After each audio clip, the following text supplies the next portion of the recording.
should not be awake right now.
So a question that I get asked all the time by like friends and family or just people that are interested in getting into photography is, what's a good beginner camera? Like, what's like the first camera that I should buy?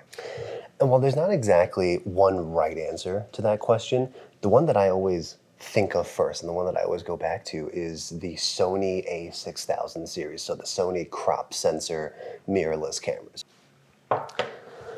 So today I've got the Sony a6400, which is at this point about 5 years old now. And I want to see if it is still viable as a good beginner or like a learning camera.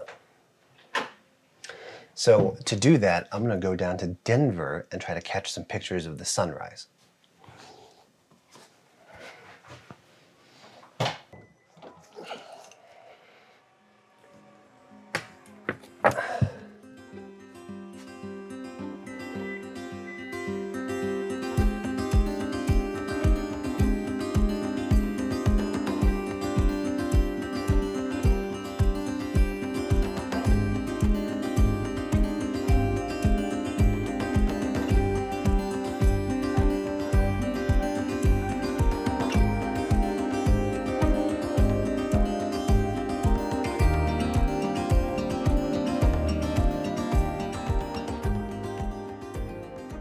All right, it is 5:49 in the morning right now, and I'm sitting here in Denver, and theoretically, the sun should be rising in about 10-15 minutes, but the problem is, it is pretty much just cloud cover across the entire sky right now. So I don't know how good of a sunrise we're gonna get today.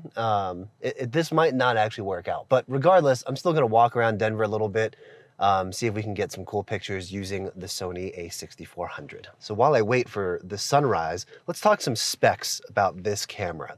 So this is the a6400. It is a crop sensor mirrorless camera from Sony that has the kind of universal E-mount from Sony, which is a pretty big advantage for a cheaper camera, and I'll talk about why in a second.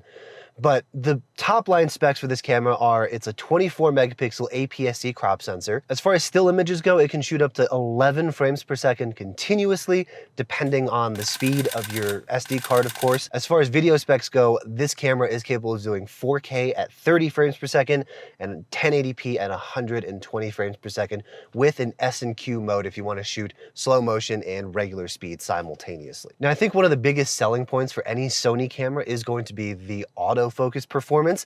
This camera does have 525 autofocus points. It has both human eye and animal eye autofocus as well. The big question that I want to answer today is whether or not the a6400 is a viable beginner camera. And so to do that, we got to go take some pictures.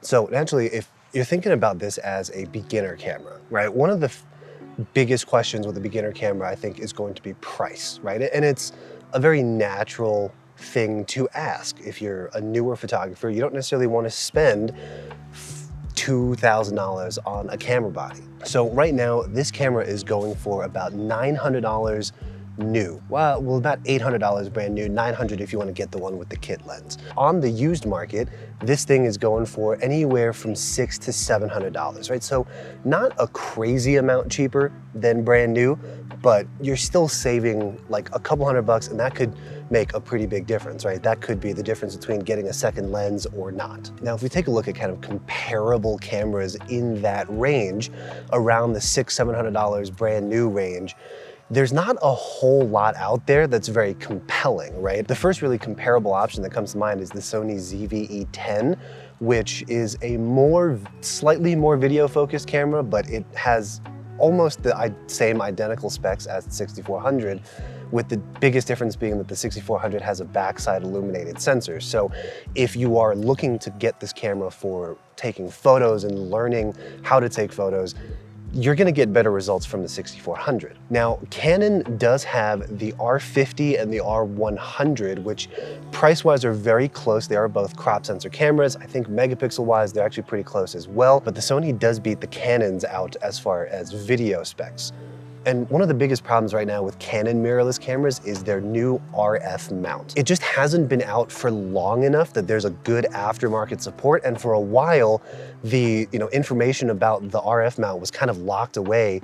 It was only able to be used by Canon, so a lot of the third-party manufacturers like Sigma, like Tamron, haven't really had time to develop a good lens range for the RF mount yet, especially for the crop sensors. Whereas the Sony E mount has been around for years and years and years, and so has the Sony crop sensor range. There are a ton more compelling lens choices, such as Sigma's contemporary lens line, which I've actually owned a couple in the past and I absolutely love them. And there are just an abundance of lenses out there that you can use on this camera, not just the kit lenses or a couple of variable zoom lenses.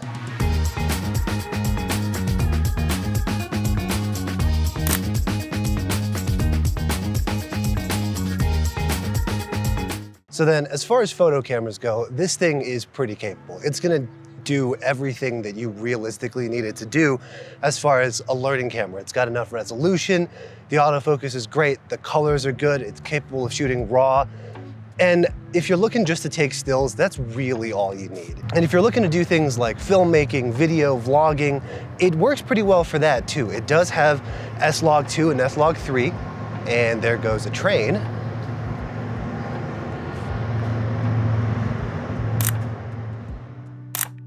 All right, so now that I'm not gonna get interrupted by a train, how rude of them, moving cargo while I'm trying to film something. Like, come on.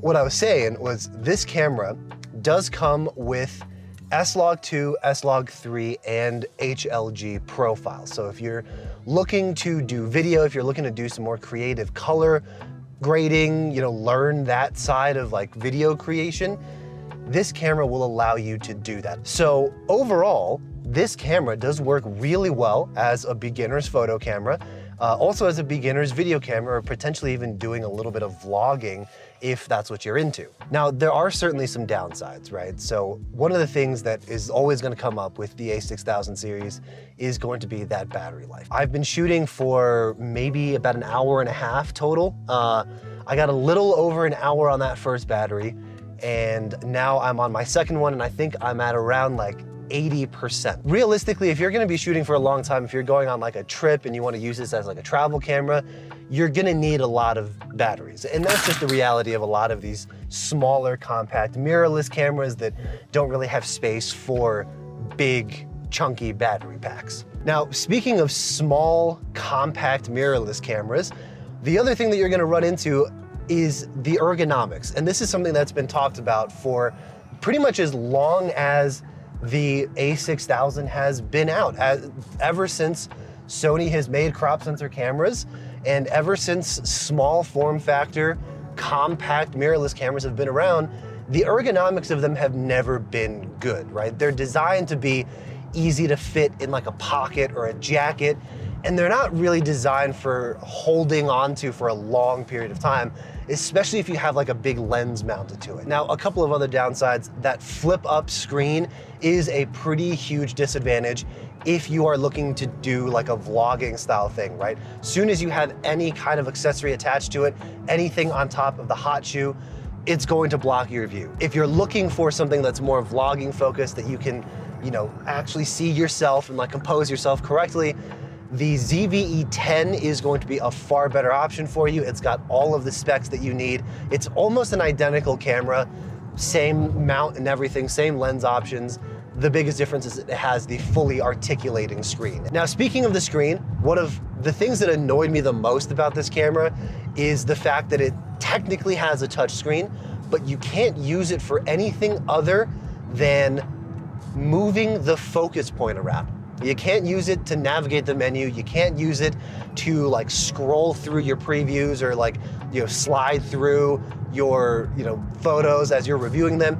The only thing you can do is tap on the screen to change your focus point, which at that point, I almost feel like just don't even give me a touchscreen. Just give me like a little thumbstick or something. So overall, as a beginner camera, it does all of the things you really need to learn the ropes of both photo and video. The lens options available for the E-mounts, I think it's really hard to beat right now, right? And there will come a time when Canon will have much better offerings for the RF mount, especially like for their crop sensors.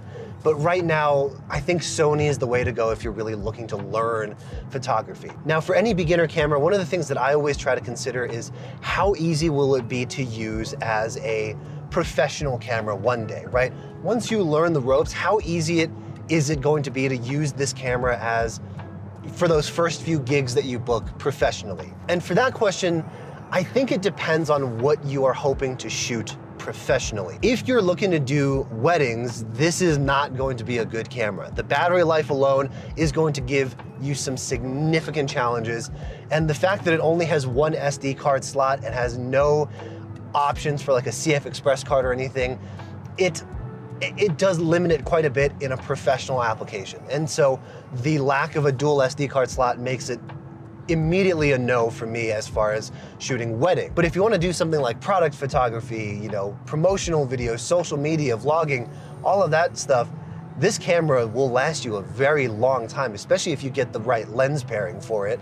And so I think unless you're trying to go into like portraits, engagements, elopements, that kind of stuff where it really requires a dual SD card slot, this will be a pretty good camera even for a professional. All right, guys, so that is pretty much it. Unfortunately, I didn't get to get any cool sunrise photos. All I got were just gloomy photos of like damp foliage. But hopefully this video helped you guys out in answering the question of whether or not the a6400 is a good beginner's camera and whether or not it'll fit your needs as a learning camera, as a, you know, backup camera, whatever it is that you're looking for. If you found this video helpful, hit that like button. If you want to see more photography related content like this, please hit that subscribe button and I will see you guys in the next one.